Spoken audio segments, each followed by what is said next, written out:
Hello everyone, welcome to very good academy. Very good একাডেমিতে তোমাদের সকলকে জানাই স্বাগত আর সকলকে জানাই গুড ইভিনিং।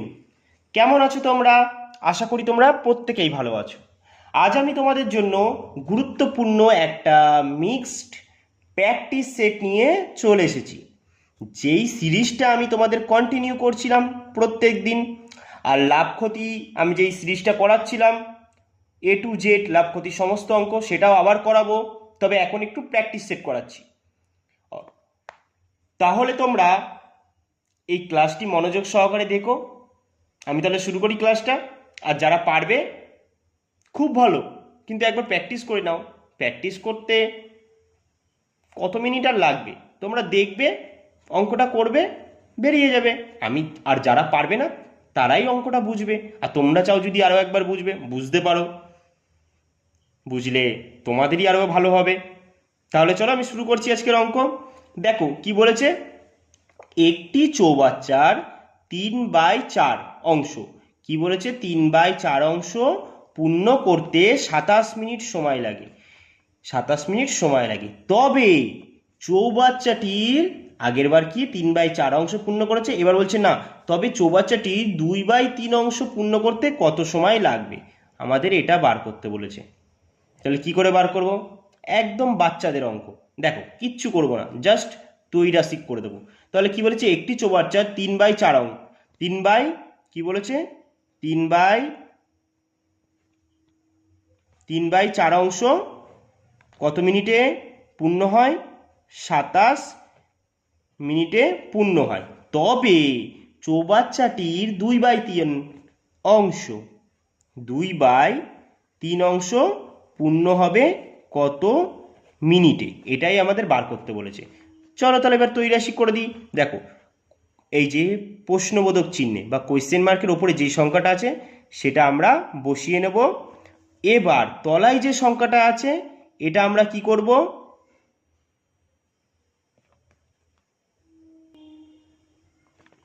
দেখো তাহলে আমরা কি শিখলাম, যে এই যে 27 যেটা আছে এটা বসাবো যেমনি আছে। এবার কি করবো, এই তলায় যে সংখ্যাটা আছে এটা কি করব বলো দেখি তো, এটা কি করব, ইনটু এটা লিখব 2/3। এবার ভালো করে দেখো, তো একটু বাইটা একটু বড় করে দাও, না দিলেও হয়, সেই ইনটু দিয়ে তোমরা ঘুরিয়ে লিখলেও হয়ে যায়। তাহলে আমরা দেখো কি করছি, 27 এই তলায় যে সংখ্যাটা আছে এটাকে লিখলাম 2/3। এবার দেখো এবারে উপরের যেটা আছে সেটা কি করব, দেখো এটা 3/4 আছে, তো তাহলে তিনটা কিন্তু দেখো অ্যাকচুয়ালি যদি আমি লিখি, এই দেখো এখানে তোমাদের একবার বুঝিয়ে দিই, এই দেখো 27 ইন্টু 2/3। আর এই যে কিন্তু এই যে পরে আমরা যে 3/4টা, এই 3/4টা কিন্তু এমন থাকে, আমি তোমাদের ডাইরেক্ট দেখাচ্ছি। এই দেখো চারটা না, তিনেরও নিচে আছে, যে এতই নিচে আছে একে আমাদের তুলে কি করতে হবে, এইখানে নিয়ে আসতে হবে। তাই আমরা কি করব, চারটা ওপরে নিয়ে আসবো। তাই আমরা এটাই এখানে করব, ঠিক আছে? এটা তোমাদের একটু দেখালাম এখানে যাতে তোমাদের বুঝতে সুবিধা হয়। তাহলে এবার কি করবো, এই 3/4, তাহলে তিনটাকে তলায় লিখবো, আর চারটা এত তলায় আছে যে এদেরকে আমার কানটা ধরে কি করতে হয়েছে, উপরে তুলে দিতে হয়েছে। তাহলে এবার কি করবো, কাটাকুটি করবো, 3 দিয়ে কাটলে দেখো 3 নং 27, আবার 3 তিরিককে 9। তাহলে এবার কি হচ্ছে, 3 দুগুণী 6, 4 6 24। তাহলে আমাদের অ্যান্সার হয়ে গেল কত, 24 মিনিট। আমাদের এটাই তো বলেছে 3/4 অংশ পূর্ণ হতে 27 মিনিট সময় লাগে, তাহলে 2/3 অংশ পূর্ণ হতে 24 মিনিট সময় লাগবে। এটাই হয়ে গেল কি আমাদের অ্যান্সার। কোথায় আছে, অপশান বিতে আছে। আশা করি বুঝেছো, অবশ্যই বুঝেছো। তাহলে চলো এগিয়ে যাই পরবর্তী অঙ্কের দিকে। দেখো 2 নম্বর অঙ্কে কি বলেছে, বলেছে একটি খাদ্য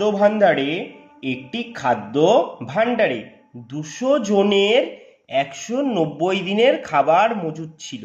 তাহলে আমরা প্রথম লাইন পড়ে কি বুঝলাম, যে একটি খাদ্য ভাণ্ডার আছে, সেখানে 200 জন যদি থাকে, লোক থাকে, তবে তাদের জন্য 190 দিনের খাবার মজুদ ছিল।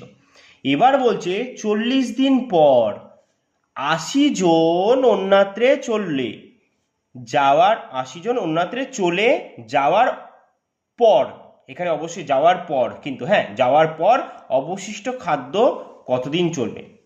বা চলে যাওয়ায় অবশিষ্ট খাদ্য কতদিন চলবে, সেম জিনিস। হ্যাঁ, তাহলে চলো এই অঙ্কটা কিভাবে করব। দেখো কি বলেছে, একটি খাদ্য ভাণ্ডারে 200 জনের, তাহলে কি বলেছে, একটি খাদ্য ভাণ্ডার আছে, সেখানে নাকি 200 200 জনের কতদিনের খাবার মজুদ ছিল, 190 দিনের। 190 দিনের খাবার মজুদ ছিল। তারপর কি বলেছে, বলেছে 40 দিন পর। এবার বলো 40 দিন পর নাকি 80 জন অন্যত্রে চলে যাচ্ছে। আচ্ছা, এই 40 দিন তো 200 জন ছিল, তোমরাই বলো এই 40 দিন 200 জন ছিল তো, তাহলে এই 40 দিন নিশ্চয়ই 200 জন খাবার খেয়েছে, তাহলে নিশ্চয়ই এখন কত দিনের খাবার থাকবে, আর তো 190 দিনের খাবার থাকবে না, তাহলে 40 দিনের খাবার শেষ হয়ে যাবে। তাহলে 190 থেকে যদি 40 বাদ দিয়ে দিই, তাহলে এখন আমাদের খাবার কত দিনের রইল, 150 দিনের। এখন আমাদের খাবার রইল 150 দিনের, কারণ 40 দিন তো 200 জন খাবার খেয়েছে, তাই 40 দিনের খাবার শেষ হয়ে গেছে, বলতে গেলে তো 40 দিনের খাবার শেষ হয়ে গেছে, তাই এবার আমাদের রয়েছে 150 দিনের খাবার। এখন যদি 200 জন থাকে, তাহলে তারা বলো, এখন যদি 200 জন থাকে, তবে তাদের জন্য কত দিনের খাবার আছে, 150 দিনের খাবার আছে। এখন যদি 200 জনই থাকে, তবে বলেছে 150 দিনের খাবার আছে, কিন্তু প্রশ্নে বলেছে 200 জন নেই, 80 জন নাকি অন্যত্রে চলে যাচ্ছে। 80 জন যদি অন্যত্রে চলে যায়, তাহলে -80, তাহলে এখন কতজন আছে বলো তো, এখন আছে 120 জন। এখন এই ক্যাম্পে কতজন আছে, 120 জন। তাহলে বলেছে ওই যে 80 জন অন্যত্রে চলে যাওয়ায় অবশিষ্ট খাদ্য কতদিন চলবে, তাহলে 120 জন এই অবশিষ্ট খাদ্য কতদিন খেতে পারবে বা কতদিন চলবে, তো আমরা জানি না, আমরা ধরলাম x দিন চলবে। ঠিক আছে, এবার চলো এবার আমরা লিখে নিই। তাহলে 200 ইন্টু 150 ইকুয়াল 120 ইন্টু এক্স। চলো এবার কাটাকুটি করি, তাহলে 0 0 3 দিয়ে কাটলে 3 4 12, 3 দিয়ে কাটলে 3 5 15, 4 দিয়ে ডাইরেক্ট কাটি, 4 দিয়ে কাটলে কত হচ্ছে, 4 5 20 আর একটা 0, 5 5 25 আর একটা 0, তাহলে 250। তাহলে x সমান সমান কত, 250।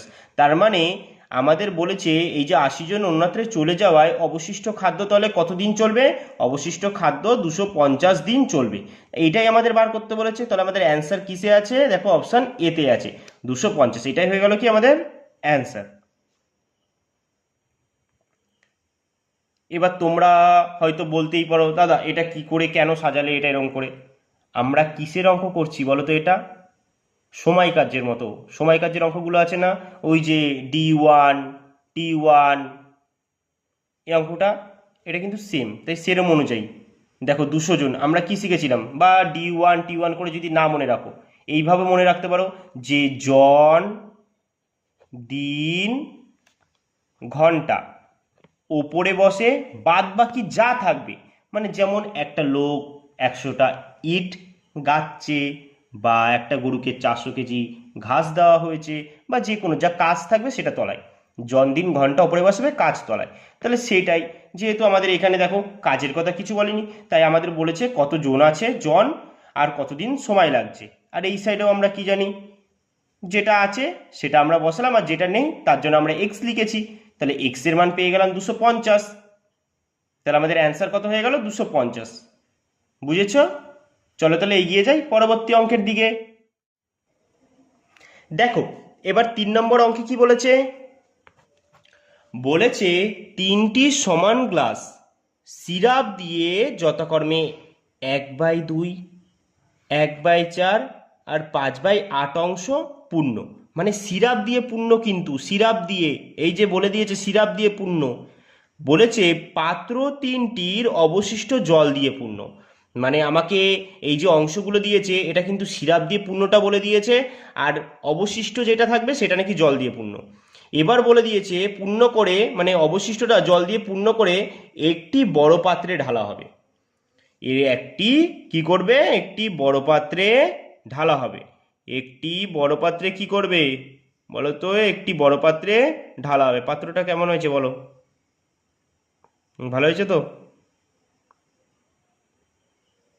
কেমন হয়েছে পাত্রটা, খুব সুন্দর এঁকেছি। তাহলে দেখো বলেছে কি তিনটি সমান গ্লাস, তিনটি সমান গ্লাস আছে, তিনটি তাহলে কি আছে, তিনটি সমান গ্লাস, তিনটি আমাদের সমান গ্লাস থাকবে, তিনটি সমান গ্লাস। এটাই বলেছে যে তিনটি সমান গ্লাস সিরাপ দিয়ে 1/2, 1/4 এবং 5/8 অংশ পূর্ণ আছে।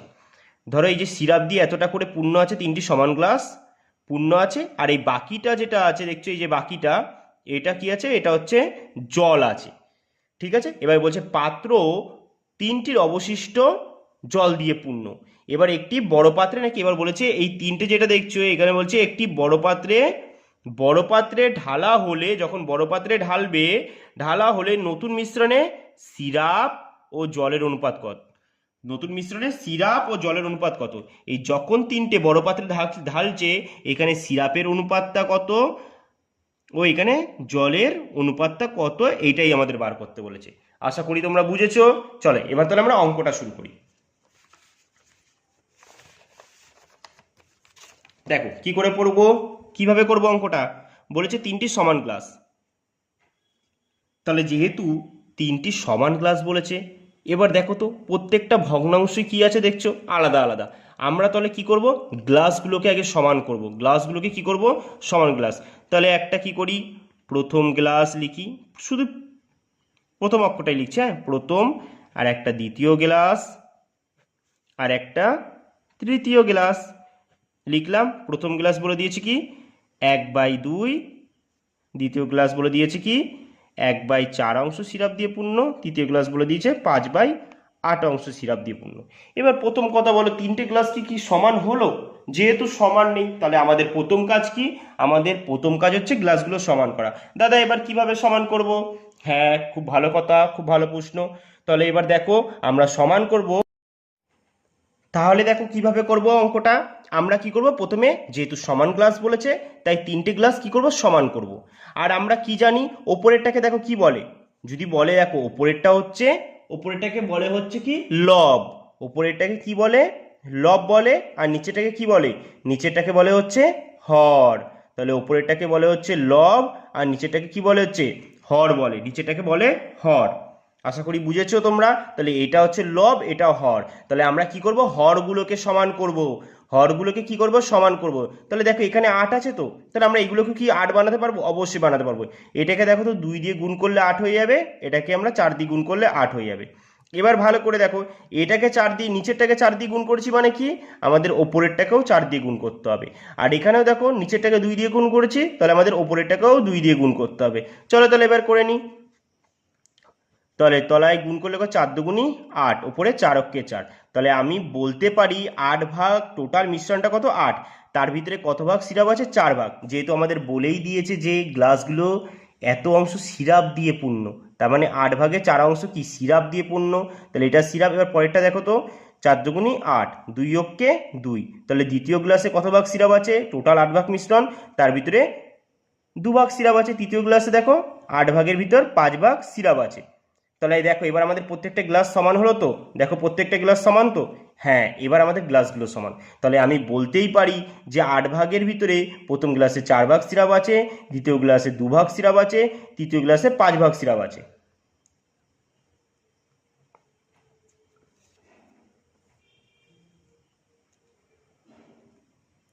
তাহলে এবার কি করব, এবার আমরা প্রশ্নে যেটা বলেছে সেটাই করব, কারণ আমরা হচ্ছি প্রশ্নের কৃতদাস। আমরা কি, আমরা হচ্ছি প্রশ্নের কৃতদাস। তাহলে দেখো এবার আমাদের বলেছে এই যে পাত্র তিনটির অবশিষ্ট জল দিয়ে পূর্ণ। তাহলে দেখো তো, যদি 8 ভাগ টোটাল মিশ্রণ হয় প্রথম গ্লাসে, তার ভিতরে যদি 4 ভাগ সিরাপ হয়, তাহলে সিরাপ ক ভাগ আছে, 4 ভাগ আছে। তাহলে 4 ভাগ যদি সিরাপ হয়, তাহলে আমরা এখানে চলো লিখে নিই, আগে একদিকে লিখে নিই সিরাপ, আর একদিকে লিখে নিই জল। তাহলে দেখো প্রথম গ্লাসে টোটাল মিশ্রণ 8 ভাগ, তার ভিতরে 4 ভাগ সিরাপ আছে। তাহলে 4 ভাগ সিরাপ থাকলে আমরা বলতে পারবো 4 ভাগ জল আছে, টোটাল 8 ভাগ, তাহলে 4 ভাগ জল আছে। এবার এখানেও একটা প্লাস দিই। এবার দেখো দ্বিতীয় গ্লাসে কি বলেছে, টোটাল মিশ্রণ 8 ভাগ, তার ভিতরে 2 ভাগ সিরাপ আছে। তাহলে কত ভাগ? 2 ভাগ সিরাপ আছে। তাহলে বলো তো দেখি কত ভাগ জল আছে? 8 ভাগের ভিতর 2 ভাগ সিরাপ থাকলে 6 ভাগ জল আছে। তাহলে জলটা কি করলাম? এখানে লিখবো 6 ভাগ জল আছে। এবার আবার এখানে একটা প্লাস দিই। তাহলে এবার দেখো তৃতীয় গ্লাসে টোটাল মিশ্রণ 8 ভাগ, তার ভিতরে কত ভাগ সিরাপ আছে? 5 ভাগ সিরাপ আছে। তাহলে 5 ভাগ সিরাপ থাকলে ক ভাগ জল আছে? 5 আর 3 8, 3 ভাগ কি আছে? জল আছে। তাহলে আমাদের তো এটাই বলেছে যে নতুন মিশ্রণ যখন, তো এই যে মিশ্রণগুলো এবার তো বড় পাত্রে ঢালা হচ্ছে, সেখানে যে নতুন মিশ্রণে সিরাপ আর জলের অনুপাত বার করো। তাহলে চলো এবার আমরা যোগ করে দিই। তাহলে কত হচ্ছে? 4 আর 5 9, 9 আর দিয়ে কত হচ্ছে? 11। এটা কত দেখো? 6 আর 4 10 আর 3 13। তাহলে নতুন পাত্রে সিরাপ আছে 11 ভাগ আর জল আছে 13 ভাগ। তাহলে আমাদের অ্যান্সার হয়ে গেল কত? 11:13। 11:13। তাহলে এটাই হয়ে গেল আমাদের অ্যান্সার। আশা করি বুঝেছো তোমরা। আমি কিন্তু খুব আস্তে আস্তে ধরে ধরে বুঝিয়েছি। যদি তবুও অসুবিধা হয়ে থাকে আমাকে বলবে, আমি এরকম অঙ্কগুলো শুধু শুধু এই অঙ্কগুলো নিয়ে একটা তোমাদের আলাদা ক্লাস দিয়ে দেবো। কেমন? তাহলে চলো এগিয়ে যাই পরবর্তী অঙ্ক। দেখো 4 নম্বর অঙ্কে কি বলেছে? বলেছে কি একটি ডিপো থেকে 45 মিনিট, 60 মিনিট ও 75 মিনিট পরপর নাকি বাস ছাড়ে। মানে এত এত মিনিট পর একটা ডিপো থেকে বাস ছাড়ে। এর পরে বলেছে সকাল 6টায় একসাথে বাস ছাড়ার পর আবার কখন একসাথে ছাড়বে। মানে সকাল 6টায় একসাথে বাসগুলো ছেড়েছে, আবার কখন তাদেরকে আবার একসাথে ছাড়বে সেটাই আমাদের বার করতে বলেছে। এটা কিন্তু লসাগু গসাগুর একটা অঙ্ক। যারা পারবে অবশ্যই অ্যান্সারটা কমেন্টে জানিয়ে দাও তাড়াতাড়ি, আর যারা পারবে না আমার সাথে করো। কথা দিলাম এরপরে এই ধরনের অঙ্কে তোমাদের আর সন্দেহ বা ইংলিশে যদি বলি ডাউট থাকবে না। তাহলে চলো করে নি। এবার দাদা কি করে বুঝবো এই অঙ্কতে কি করতে হবে? দেখো হ্যাঁ, কি করে বুঝবে? যখন প্রশ্নটা পড়বে তো দেখবে যদি শেষে বলেছে একসাথে বা একসঙ্গে, তখন কি করবে? তখন একটা জিনিসই করবে, সেটা হচ্ছে লসাগু। একসাথে বা একসঙ্গে বললে কি করবে? লসাগু করবে। তাহলে দেখো কি করবে, এবার লসাগু করে ফেলো। কার কার লসাগু করবে? এই যে 45 60 75, 45 60 আর 75 এগুলো কিন্তু সব মিনিটে আছে। তাহলে লসাগু করে যেটা বেরাবে সেটা কিন্তু মিনিটেই বেরাবে। তাহলে দেখো কত হচ্ছে, চলো 5 দিয়ে কোটি সব কটাকে প্রথমে 5 দিয়ে যাচ্ছে। 5 রং 45, 5 বারং 60, 5 15 75। আবার দেখি তো 3 দিয়ে যাচ্ছে। দেখো 3 তিরিকে 9, 3 4 12, 3 5 15। আর কি যাচ্ছে? আর যাচ্ছে না। চলো তাহলে এবার গুণ করি। তাহলে কত হচ্ছে দেখো গুণ করে বলো দেখি তো। 3 5 15, 3 15 কত বলো? 3 15 45। তাহলে 3 15 45 আর এদিকে কত? 4 5 20। তাহলে চলো এবার আমরা গুণ করে দিই এটাকে দেখি। দেখো 5 দুগুণি 10, 10 শূন্য থাকছে কত আমাদের হাতে? 1। 4 দুগুণি 8 আর 1 9। তাহলে কত হলো? টোটাল কত মিনিট হলো? 900 মিনিট। এটা আমাদের মিনিটে বেরিয়েছে, কিন্তু আমরা মিনিটে তো রাখতে পারবো না, এখান থেকে আমাদের ঘন্টায় নিয়ে যেতে হবে। আর ঘন্টায় নিয়ে যেতে গেলে কি জানি 60 দিয়ে ভাগ করে দেবো। তাহলে চলো এবার 60 দিয়ে ভাগ করি। 0 0। এবার আবার কি যাচ্ছে কাটা? হ্যাঁ দেখো যাচ্ছে। আমরা চলো ছোট ছোট দিয়ে কাটি, ডাইরেক্ট যায় তো ছোট দিয়ে দেখাই। ঠিক আছে, 2 3 দিয়ে যদি কাটি 3 দুগুণি 6, আবার 3 দিয়ে কাটলে 3 তিরিকে 9, একটা 0। এবার ডাইরেক্ট দেখো 2 দিয়ে 30কে কাটি, 15 দুগুণি 30। আমি যদি ডাইরেক্ট 6 দিয়েও কাটতাম তাহলে তো 6 15 90। তাহলে দেখো কত হলো? 15 ঘন্টা। মানে 15 ঘন্টা পর আবার বাসগুলো নাকি একসাথে ছাড়বে। তাহলে তারা প্রথমে সকাল কটার সময় ছেড়েছিল? সকাল 6টার সময় তাদের একবার ছেড়েছিল একসাথে। এরপর আবার কখন ছাড়বে? 15 ঘন্টা পর। তাহলে সকাল 6টার পর আবার 15 ঘন্টা গোনো। তাহলে কখন হচ্ছে দেখো 6 তো 7 8 9 10 11 12 13 14 15। মানে কি? তাহলে 6টা থেকে আরো 15 ঘন্টা অ্যাড করো, মানে রাত 9টার সময় আবার একসাথে ছাড়বে। তাহলে কটার সময় ছাড়বে? রাত 9টার সময়। আবার রাত 9টার সময় একসাথে বাসগুলো ছাড়বে। আশা করি বুঝেছো। এটাই হয়ে গেল আমাদের অ্যান্সার। দেখো অপশান এতে খুব সুন্দরভাবে দেখা যাচ্ছে, কারণ প্রথমেই আছে, তাই আমরা বলতে পারি কটার সময় একসাথে ছাড়বে, রাত 9টার সময়। বুঝেছো? অবশ্যই বুঝেছো। চলো তাহলে এগিয়ে যাই পরবর্তী অঙ্কের দিকে। দেখো 5 নম্বর অঙ্কে কি বলেছে, খুব ভালো একটা অঙ্ক। দেখো বলেছে কি 89 পূর্ণ 1/7 প্লাস 89 পূর্ণ 2/7 প্লাস 89 পূর্ণ 3/7 প্লাস 89 পূর্ণ 4/7 প্লাস 89 পূর্ণ 5/7 প্লাস 89 পূর্ণ 6/7 বলেছে এটার মান বার করে দাও। তাহলে কিভাবে করবে, দেখো দেখো 89 কতবার আছে, 89 একটা লিখে নাও। এবার দেখো কতবার আছে, 1 2 3 4 5 6, 6বার আছে না, ইন্টু 6 ইন্টু 6। এর পরের বার কি করবে, এর পরের বার কি করবে বলো দেখি। এর পরের বার একটা প্লাস দেবে, দিয়ে কি করবে, এবার এই যে 1/7 2/7 3/7 এগুলোকে এক জায়গায় লিখবে। তাহলে কি করবে, 1/7 তো, এবার দেখো আমি তো একবারে লিখছি না, তাড়াতাড়ি একটু করে দিচ্ছি। তোমরা চাইলে 1/7 প্লাস 2/7 এরকম করে লিখতে পারো, বাট লেখার কোনো দরকার নেই। কেন লেখার দরকার নেই, দেখো প্রত্যেকটা শেষে তলায় দেখো, এই যে তলায় যেগুলো দেখছো হরে কি আছে, প্রত্যেকটার হরে 7 আছে। তাহলে আমরা বলতে পারি যেহেতু ভগ্নাংশের যোগ করতে হবে, সেই ভগ্নাংশের যোগ, তাহলে তলায় কত আছে, 7 আছে। আমরা তাহলে একটা 7 বসিয়ে দিই, আর যেহেতু তলায় 7 আছে ওপরে যেই সংখ্যাগুলো আছে সেগুলোই বসে যাবে। তাহলে কত, 1 plus 2 plus 3 plus 4 plus 5 plus 6, তাহলে কত হচ্ছে, এবার বলো 89কে 6 দিয়ে গুণ করলে কত হয়, দেখো 6 নং 54, 54 হাতে তোমার কত থাকছে, 5 তো, তাহলে আবার 6 8 48, 48 আর 5 কত হয়, 48 আর 5 হয় 53, তাহলে 48 আর 5 কত হচ্ছে, 48 আর 5 হচ্ছে 53। তাহলে আমার 89কে 6 দিয়ে গুণ করে আমরা কত পেলাম, 534 প্লাস, এবার দেখো তো, তাহলে তলায় 7 7 লেখো, আর ওপরে যোগ করলে কত হচ্ছে, 6 আর 5 11, 11 আর 4 কত হচ্ছে 15, 15 আর 3 কত 18, 18 আর 2 কত হচ্ছে 20, 20 আর 1 21, তাহলে 21কে 7 দিয়ে কাটি, 3 7 21, তাহলে কত রইল ওপরে, দেখো 534 প্লাস এদিকে 3, তাহলে যোগ করলে কত হচ্ছে 537, এটাই তো, 34 আর 3 যোগ করলে কত হয় 37, তাহলে আমাদের অ্যান্সার কত হয়ে গেল 537। এটাই হয়ে গেল আমাদের অ্যান্সার। আশা করি বুঝেছো। কোথায় আছে দেখো 537, অপশান সিতে আছে 537। বুঝেছো? তাহলে এই অঙ্কটা আমরা কিভাবে করব, পরীক্ষায় যদি এরকম অঙ্ক পাও কি করে করবে, তোমরা ফটাফট করবে।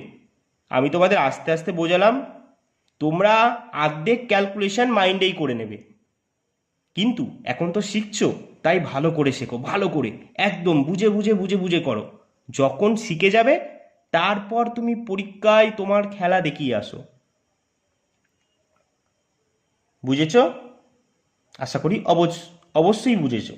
তাহলে আজকে এখানেই আমাদের ক্লাসটি শেষ করছি। আবার তোমাদের সাথে দেখা হবে এরকমই একটি গুরুত্বপূর্ণ প্র্যাকটিস সেট নিয়ে। ততক্ষণের জন্য সকলকে জানাই টাটা।